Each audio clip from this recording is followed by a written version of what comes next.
투자자 입장에서 빠르고 정확한 시황을 전달드릴 최경진의 퀵 시황입니다. 오늘 시장은 우려했던 것보다는 선방했던 시장이었던 것 같습니다. 어떠셨나요? 네, 오늘은 약속이 있어가지고 급하게 길을 가다가 비가 갑자기 쏟아져가지고 편의점에 들어가서 제일 비싼 우산을 사가지고 우산을 폈는데 비가 그쳤습니다. 네, 바로 질문 드리겠습니다. 어제에 비하면 오늘은 그래도 약간의 변화가 있는 것 같습니다. 어제 해외 시장 급락에서 약간은 피하고 있는 걸까요? 네, 일단 어제 해외 시장이 많이 빠져가지고 오늘은 좀 우려가 좀 컸을 거라고 생각이 되는데, 어제와 달리 또 오늘 아침에는, 생각보다 이게 하락이 좀 크지 않겠구나라고 생각할 수 있었던 게, 어제 나스닥과 필라델피아 반도체 지수의 차트를 보시는 분들이 계시겠지만, 차트를 보면 급락이 나오지는 않겠구나라고 생각할 수 있거든요. 네. 물론 뭐 그것 때문에 반등을 한 건 아니겠지만 중간에 또 생각지도 못한 악재가 나와가지고 지수가 좀 밀리다가 다행스럽게도 그거를 다 회복을 했는데요. 일단 뭐 어제도 유럽과 미국 시장이 이렇게 급락을 해가지고 유럽 같은 경우는 시작에서 쭉 밀려가지고 그냥 이렇게 간 시장이고요. 그 시장이 끝나고 나서 미국 시장은 아예 갭으로 하락해가지고 어제 우리나라 시장처럼 하루 종일 그냥 이렇게 바닥에 깔려가지고 있는 그런 시장이었어요. 그런 시장인데, 그 나스닥 차트를 보면 양봉이 나왔습니다. 빨간색 봉이 나왔거든요. 근데 그게 이렇게 갭으로 떨어져가지고 빨간색 봉이 나오는 게 쉽지 않아요. 물론 바닥에 있었는데, 반등이 거의 없었는데 빨간색이 나왔다라는 거죠. 그리고 필라델피아 반도체 지수 차트가 떨어져서 시작해가지고 양봉을 만들면서 거의 강보합으로 끝이 났어요. 네. 반도체 쪽에 악재가 있어가지고 이게 그 하락을 주도를 해야 되는데 반등을 했다라는 거죠. 네.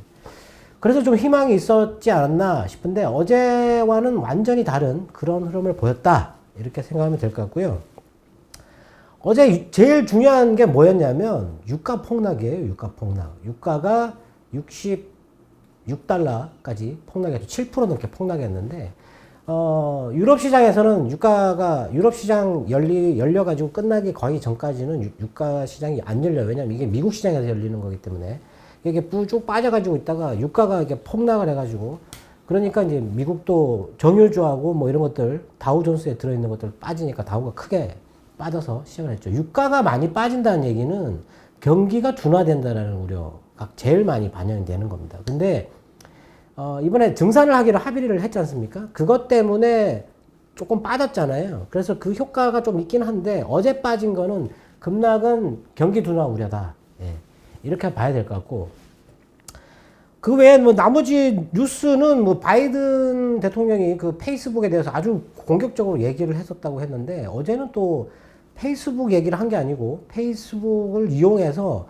가짜 뉴스를 퍼뜨리는 사람들한테 그런 사람들을 고발하려고 했었다 뭐 이런 식으로 얘기를 했어요. 네, 그런 뉴스가 있었고 그리고 미국의 그 일부 지역에 마스크를 다시 착용하라고 의무화하겠다 뭐 이런 식으로 그런 뉴스가 나온 게 아마 조금 나쁘지 않았을까 싶고 그리고 영국에서 코로나 입원 환자의 60%가 2차 접종까지 마친 사람이라고 얘기를 했거든요. 그러니까 지금 코로나가 이 백신으로 안 되나 보다 뭐 이런 우려감이 생겼을 수도 있겠죠. 네. 그리고 아침에 나온 뉴스에서는 또 뭐 미국이 중국을 그 해킹 주모자로 지목을 해가지고 동맹국들한테 같이 대응해야 된다. 근데 거기에 동참한 나라들이 몇 개가 있습니다. 네. 그리고 뭐 이렇게 해가지고 그것도 좀 관계가 좀 안 좋아질 수 있는 그런 거였으니까 좀 안 좋았다. 근데 마지막에 IBM의 실적이 나왔는데 실적이 전반적으로 전 산업에 걸쳐가지고 상당히 많이 개선되는 그것 때문에 IBM이 시간 외에서 4에서 5% 정도 급등을 했었거든요. 나스닥 선물이 아침에 시작할 때 플러스로 바로 들어갔는데 그 IBM 효과가 있었던 것 같고 그리고 엔비디아가 어제 반등을 했어요. 엔비디아가. 네. 그래서 그런 것도 좀 좋았던 것 같고요. 뭐 엔비디아가 뭐 반등한 거는 제 생각에는 테슬라 효과도 좀 있지 않을까 이렇게 생각이 되는데 하여튼 그랬고, 그리고 미국 재무장관이 스테이블 코인에 대해서 그 규제를 신속하게 마련해 달라고 이렇게 얘기를 했는데, 뭔가 좀 이 CBDC 그 가상화폐 쪽에서 뭔가 좀 그런 움직임이 있다. 그러니까 오늘 악재가 가상화폐에서 나왔어요. 암호화폐에서 나왔는데, 하여튼 그런 움직임이 있었는데 오늘 시장은 우려와 달리, 네. 어제는 제가 제목에다가 조정 시작이라고 했더니, 예. 말을 바꾸는 것처럼 이렇게 나오는데, 제가 지금 3월 달부터 방송을 하고 있는데, 지금 저는 계속, 올해는 계속 우상향이라고 지금 계속 말씀을 드리고 있습니다. 그리고 중간중간에 잡음이 이렇게 나올 수 있는데, 제가 4월 달인가 2개를 지목을 했어요. 그게 뭐냐면 암호화폐하고 코로나가 향후에 악재가 될 수 있다고 말씀드렸거든요. 지금 어제는 코로나, 오늘은 암호화폐 2개가 한꺼번에 반영이 되는 거죠. 근데 충격이 제가 생각한 것만큼 크지는 않습니다. 예. 크지는 않고, 뭐, 오늘 뭐 일부 그 나쁜 뉴스들도 있긴 했는데, 그게 뭐 그 산업에 대해서 나쁜 뉴스였지, 시장의 흐름을 완전히 바꿀 만한 그런 뉴스는 아니었던 것 같고, 경기 둔화 우려 때문에 제가 어제 그 숫자에 함정이 있다고 말씀을 드렸잖아요. 그래서 오늘 제가 어제 말씀드린 것도 있고 해서, 미국의 작년 2020년도 경제 성장률을 1분기부터 봤는데 2분기가 마이너스 31%예요. 근데 3분기가 플러스 33%였거든요. 근데 지금 올해 2분기가 9.1% 예상을 하잖아요. 이게 전년 대비잖아요. 이게 마이너스 31%였던 거 대비해서 올해 9.1%. 그러면 플러스 33% 대비했던 거에서 플러스 7%를 예상하는 거잖아요. 예. 이게 경기 둔화인가요, 그게? 예. 이게 숫자에 이게 그 함정이 있긴 한데, 너무 어제는 뭐 스태그플레이션을 언급한 사람도 있었거든요. 네. 뭐 그런 거 나오면, 아, 이제 악재 다 끝나갔구나. 뭐 이렇게 생각하면 될 것 같습니다. 너무 과도하게 반응하는 사람들. 네.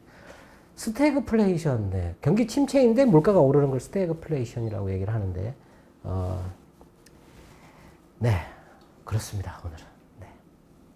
시장의 대체적으로 조정 사유로 보고 있는 것이 경기 둔화 우려와 코로나 확산인 것 같습니다. 오늘 시장 흐름은 악재 해소가 보이고 있는 것일까요? 오늘 뭐 직접적으로 해소가 되는 뉴스는 없었습니다. 근데 시간대별로 보면 아침에 베트남하고 미국, 지금 베트남이 환율 조작해가지고 미국하고 사이가 안 좋았거든요. 그런데 이번에 그 합의를 했대요. 그래가지고 최근에 베트남이 이렇게 급락을 하는 게 아마 그런 부분도 있지 않을까. 물론 코로나 확산이 있었는데 그런 부분도 좀 있지 않을까 싶었는데, 베트남이 오늘 빠지다가 상승 전환을 했어요. 네. 뭐 그런 것도 좀 괜찮았던 것 같고, 그리고 오전에 아침에 한 9시 정도에 나왔던 악재는 뭐였냐면, 중국의 닝더스다이 CATL이죠. 배터리 만드는 회사의 실적이 안 좋다. 네, 원자재 급등 때문에 이 실적이 마이너스가 될 것 같다라고 나왔었습니다. 그래가지고 아침에 2차 전지 쪽에 갑자기 매도가 막 쏟아졌어요. 네. 안 좋았었죠. 네. 그러다가 어제 나온 뉴스였는데 오늘 복귀되면서 그게 또 반영을 받았는데, 지금 도요타하고 파나소닉하고 배터리 합작 법인을 만들거든요. 근데 거기서 이제 배터리를 이제 만들 건데, 일본에다가 공장을 4개나 지어가지고 생산을 하게 될 건데, 배터리 가격을 절반으로 낮출 것 같다. 근데 그게 언제부터? 내년부터. 지금 유럽에서도 테슬라도 마찬가지고 배터리 가격을 제조가 단가를 낮추려고 하는 거죠. 근데 반값 배터리 만들겠다고 선언을 했었는데, 사실 그게 지금 원자재 가격이 급등한 상태에서 쉽지가 않은 건데, 이게 내년에 반값 할 수 있다 이런 식으로 했어요. 그게 NCA 배터리거든요. 니켈, 코발트, 알루미늄. 예, 코발트를 작게 넣고 알루미늄을 많이 넣어가지고 단가를 떨어뜨리는 뭐 그런 거였는데, 우리나라가 그게 악재가 되는 거죠. 예, 우리나라보다 싼 배터리 나온다라는 거니까 지금. 그리고 중국도 배터리가 우리나라보다 싸거든요. 예. 근데 이게 이 도요타하고 파나소닉이 만드는 배터리가 각형 배터리예요. 안 좋습니다. 네. 그리고 SK 머티리얼즈가 그룹 14 테크놀로지스라는 미국의 배터리 관련된 회사에 실리콘 음극재를 만들기 위해서 또 법인 설립한다. 뭐 이런 뉴스가 있어가지고 뭐 그런 건 또 호재인데, 그 종목만 호재가 됐던 것 같고. 그리고 인텔이 글로벌 파운드리 인수한다고 그랬는데, 글로벌 파운드리에서 인수 그거 뭐 근거 없다 이래가지고 자기들은 내년에 IPO 추진할 거다 뭐 이런 식으로 얘기를 했습니다. 예, 추가 투자하는 거 얘기를 했었거든요. 그러면 이제 인텔이 파운드리 이거 인수를 못 하게 되겠죠. 예. 그리고 오늘 중간에 중국이 금리를 동결했는데 이게 조금 영향을 주지 않았을까 싶은데 오늘 만일에 중국이 금리를 인하를 했다면 시장이 많이 빠졌을 수도 있어요. 예. 유동성이 더 많이 공급되는 게 지금은 호재가 아니라고 보거든요. 예. 근데 동결을 했어요. 예. 그래서 지금 이게 유동성이 많이 나오면 물가가 많이 뛰기 때문에 오히려 안 좋을 수도 있는데 오히려 오늘 같은 경우는 동결했던 게 동결이 10시 반에 나오고 나서 주가가 조금씩 올라가기 시작했거든요. 큰 충격 없이. 예. 오늘 결정은 조금 걱정을 했었는데 괜찮았다. 그리고 아시아개발은행에서 우리나라의 성장률을 4%로 3개월 만에 또 상향했습니다. 우리나라 성장률은 거의 대부분의 기구에서 다 상향을 하고 있어요. 예. 그리고 UMC, 대만의 UMC 파운드리 회사가 그 파운드리 가격을 최대 30%까지 인상하겠다고 또 얘기를 했어요. 예. 물론 한 15% 정도 인상하는 걸로 예상을 하고 있는데 지금 한 30%까지. 지금 이거 주문을 하면 원래는 한 달 반에서 2달 정도 걸리는데 지금 한 석 달에서 넉 달 정도 이렇게 걸린다고 합니다. 지금 현재. 예. 그래서 가격이 계속 올라간다고. 우리나라의 그 DBI텍이라고 회사 있지 않습니까? 그 회사가 올해 실적이 지금 공장을 풀가동하고 있는데 이게 가격이 자꾸 올라가니까 실적이 증가하는 거죠. 올해 뭐 예상 실적이 상당히 높은 실적을 예상하고 있는 것 같은데 최근에 흐름이 아주 좋죠. 네. 그리고 프랑스에서 4차 팬데믹에 들어갔다가 공식적으로 발표를 했어요. 우리나라 시장 장중에. 근데 제가 보기엔 그 영향이 별로 크지 않았다라고 보면 될 것 같고 중간에 나왔던 악재가 뭐였냐면 비트코인이 3만 달러가 붕괴됐는데 그게 12시 15분 정도에 발생한 일이에요. 근데 외국인이 오늘 선물을 한 3천억 정도 매수를 하다가 천천히 끌고 가다가 그 중국이 12시 반에 점심시간에 들어가는데 갑자기 그때부터 12시 한 20분 정도부터 매도를 천천히 시작하더니 마이너스 2천억까지 한꺼번에 가버렸어요. 그러니까 주가가 이렇게 확 밀려버렸지 않습니까? 그래서 중국 때문에 그러나고 봤더니 비트코인이 3만 달러가 붕괴됐다. 지금 그 많은 투자 전문가들이 비트코인이 3만 달러가 붕괴되면 엄청나게 많이 빠질 것이고 그리고 이걸 회복하는데 상당히 오랜 시간이 걸릴 것이다 라고 얘기를 했는데 오늘 붕괴가 돼버렸어요. 예. 이게 비트코인하고 우리나라 시장하고 무슨 상관이냐 이렇게 생각하면 안 됩니다. 왜냐하면 그게 붕괴됐기 때문에 외국인이 선물을 매도를 한 거거든요. 예. 직접적으로 이게 영향을 주는 게 아니고 외국인들이 여러 가지 자산을 매매를 하는데 한쪽에서 손해가 크게 발생하니까 이쪽에서 같이 매도를 때려버리는 거거든요. 예. 근데 그것 때문에 매도를 한 거냐? 그 시간하고 그 시간하고 거의 일치합니다. 그렇기 때문에 그렇게 봐야 되는 거거든요. 일단 오늘 그것 때문에 빠졌다가 1시간 빠졌어요. 1시간 빠졌다가 회복을 쭉 했거든요. 근데 외국인이 마이너스 2천억까지 선물을 팔았다가 그거를 다 회수를 안 했습니다. 예, 한 1,000억 정도만 회수를 하고 그리고 오늘 긍정적인 부분은 외국인이 주식을 이렇게 쭉 팔다가 중간에 그때 비트코인 때문에 추가로 한 1,000억 정도를 더 팔아요. 파는데 거기서 더 이상 늘어나지는 않았습니다. 예. 원래 이렇게 어제 미국이나 유럽 시장이 상당히 많이 빠져 있는 상태에서 우리나라가 보통은 외국인들이 하루 종일 이렇게 일직선으로 매도를 하는 흐름이 많이 나오는데 오늘은 이렇게 나왔다. 그리고 코스닥은 매수를 했잖아요. 네. 비트코인 그거 매도할 때 팔았다가 바로 매수를 했는데 외국인이 매수할 때 기관은 추가로 매도를 했다. 이게 좀 아쉬운 부분이죠. 예. 근데 기관은 지금 시장이 혼란스럽고 좀 안 좋기 때문에 분위기가 안 좋기 때문에 매도를 하는 걸 비난을 할 수가 없습니다. 이런 때는 누구든지 매도를 하고 싶죠, 당연히. 예. 근데 좀 아쉬운 부분이죠. 외국인이 이렇게 매수를 하면 따라서 좀 이렇게 가주는 그런 게 좀 필요한데 추가로 매도를 늘려버렸다. 그래서 오늘 회복이 좀 부족했다. 악재가 해소가 다 됐다라고 얘기하기 어렵습니다. 예. 지금 경기 둔화 우려가 아직은 남아있어요. 남아있고, 그리고 코로나도 지금 아직 확산 중이잖아요. 네. 유가가 얼만큼 회복하느냐. 오늘 미국채 금리도 그렇게 크게 회복을 못했거든요. 중간에 1.214까지 올랐다가 다시 1.2% 밑으로 내려갔고, 오늘 우리나라 금리도 1.883까지 떨어졌었어요. 네. 상당히 많이 떨어졌는데, 경기 둔화 우려가 남아있다. 네. 어제는 조정을 받는다 그랬다가 오늘은 또 조정이 끝났다고 그랬다가 이렇게 되는 게 아니고 시장의 장중의 흐름이 외국인들이 이렇게 가면 그런 분위기인 것 같다라고 말씀을 드리는 거거든요. 근데 그게 맞춰가지고 전략을 계속 새로 짜고 바꿔야 되는 겁니다. 그게. 하지만 올해 전체적인 흐름은 우상향이다. 예, 그건 변하지 않습니다, 지금. 네. 2차 전지 소재 쪽에서 대규모 매도가 쏟아졌습니다. 이럴 때 제일 고민이 클 것 같은데 어제 이은 전략 섹터에 대해서 말씀해 주시죠. 네, 일단 뭐 시장이 빠지더라도 어제는 제가 2차 전지 섹터하고 반도체 그리고 뭐 수소 뭐 친환경 이런 거 쪽은 계속 좋으니까 이쪽에 매수를 하면 된다고 말했는데 오늘 갑자기 악재가 두 개가 나오는 바람에 매도가 엄청나게 쏟아졌어요. 네. 차익 실현까지 더해져 가지고 장중에 상당히 큰 폭으로 빠졌는데 고민이 되겠죠. 네. 팔아야 되느냐. 근데 2차 전지는 2차 전지하고 반도체는 올해하고 내년까지는 거의 죽지 않는 그런 섹터예요. 예, 그래서 뭐 굳이 고민스럽게 뭐 이렇게 팔아서 다시 사야 되나 이렇게 안 해도 되긴 한데 제 생각에는 뭐 손해가 크지 않다면 바꿔보는 또 이런 얘기 했다가 또 내일 또 오르면 또 피해가 발생할 수도 있는데 하여튼 뭐 그렇게 자주 움직일 필요가 없는 그런 섹터인데 지금 소재 쪽은 너무 비싸다고 계속 말씀을 드렸잖아요. 그래서 안 비싼 쪽으로 찾아가지고 들어가야 되고 그리고 어제 보니까 질문에 대형주를 지금 팔아야 될 정도의 그런 조정이냐 뭐 이런 식으로 물어보셨는데 대형주는 이런 때 파는 게 아닙니다. 대형주는 그리고 이런 때 사는 것도 아니에요. 대형주는 작년에 샀었어야 되는 주식이에요. 작년에 그렇게 시장이 폭락하지 않습니까? 그때 대형주를 사는 거예요. 작년에는 SK가 포인트였어요. SK가.